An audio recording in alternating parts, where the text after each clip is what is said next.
Só quem sofre de rinite sabe o desconforto que é quando ela resolve incomodar, não é mesmo?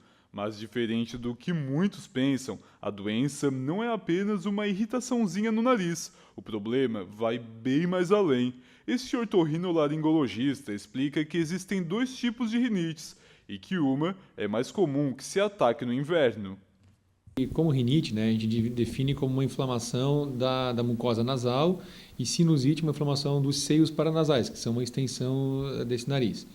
A rinite é uma inflamação, ponto. Ela pode ser alérgica ou não alérgica. Quando ela é não alérgica, ela pode ser viral, né, gripes, resfriados, bacteriana, né, ou às vezes só por troca brusca de temperatura, que a gente chama de rinite vasomotora, é um exemplo, né? Existe também a rinite irritativa, a pessoa que fuma perto de outra pessoa que já tem predisposição, a pessoa vai acabar irritando um pouquinho mais o nariz por aquela fumaça de cigarro, isso não é alergia. E por outro lado, existe a rinite alérgica mesmo, que a gente, na verdade, faz a comprovação através de exames, né? Tanto de pele, exames de pele ou exames laboratoriais, de sangue. E quando ela é alérgica, na verdade, os sintomas, o que o paciente sente e o que a gente acaba observando no paciente é a mesma coisa da não alérgica, né? Mas o tratamento muda um pouquinho no final. Né? A rinite ela é mais comum nessa época do ano, nessa época de inverno e primavera, aumenta em torno de 30%, né, a incidência. E isso é muito mais comum nessa época do ano por um tempo mais seco e essa variação de clima, ou seja, um dia muito quente, daqui a pouco esfria muito. Então, essa variação climática predispõe, né, a uma irritação nasal, um ressecamento da mucosa, e isso favorece a desenvolver a rinite. A doença não tem cura, por isso, ele recomenda alguns cuidados para amenizar as complicações. A rinite, ela não tem cura, né? Desculpa, não tem, exatamente, não tem cura, mas tem tratamento, né? Quando a gente fala em cura, é tomar uma medicação e nunca mais sofrer daquele sintoma, né? E tratamento não, a gente vai tratar, por um tempo vai resolver, pode voltar de novo. Principalmente a rinite alérgica, a pessoa já tem uma hiperreação a determinado fator. Então a pessoa vai mexer com uma poeira onde tem muito ácaro, ela vai ter uma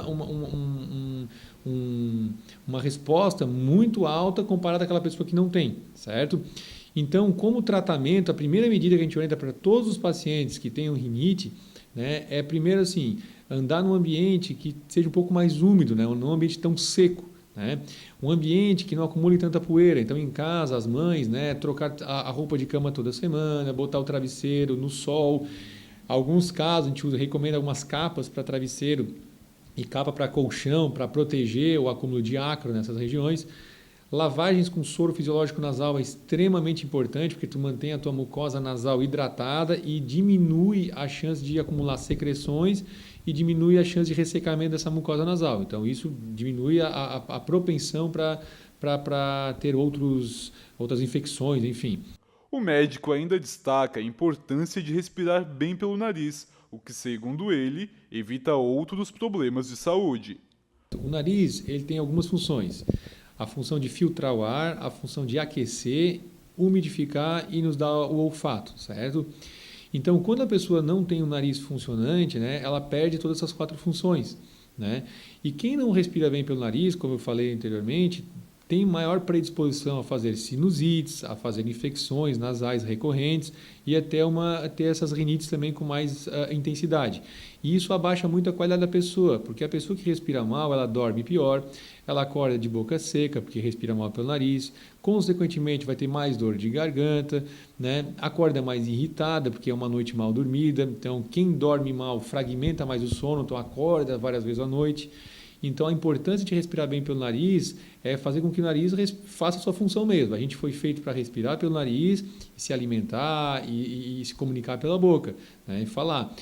Outro problema que incomoda muitas pessoas nesta época é a tão conhecida dor de garganta. O doutor informa que o clima gelado nem influencia muito, o que provoca mesmo as inflamações são as variações de temperatura e a falta de hidratação no organismo.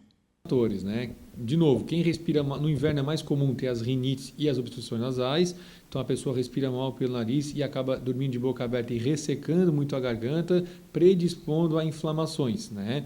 Essas inflamações depois podem progredir para infecções. Um fator é esse. O segundo fator é que no inverno a gente acaba se hidratando menos, né, deixando a mucosa nasal mais ressecada. E essas variações climáticas, um dia é muito quente, um dia é muito frio, outro dia é mais quente ainda. Então isso aí desregula totalmente o nosso sistema imune. Então isso deixa a gente mais suscetível a infecções e esses processos inflamatórios. O especialista finaliza ressaltando que as dores na garganta são sintomas que indicam que algo no organismo não está legal. Então, se o problema for frequente, é necessário tomar cuidado. A faringite, que é uma inflamação da garganta, de toda a garganta, ela é desconfortável, né? Gera um desconforto momentâneo, a gente trata com anti-inflamatórios. O problema disso é as consequências. Normalmente, na nossa área da otorrino, a gente tem as amígdalas, que são duas estruturas aqui dentro da nossa boca, que quando tem uma inflamação, elas podem também, as amígdalas, inflamarem e infeccionarem, formarem coleção de pus. Então, quanto mais infecção a gente tem, mais uso de antibiótico. E quanto mais uso de antibiótico, aumenta a chance de fazer uma resistência àquela medicação. Então, podendo ser perigoso isso no futuro.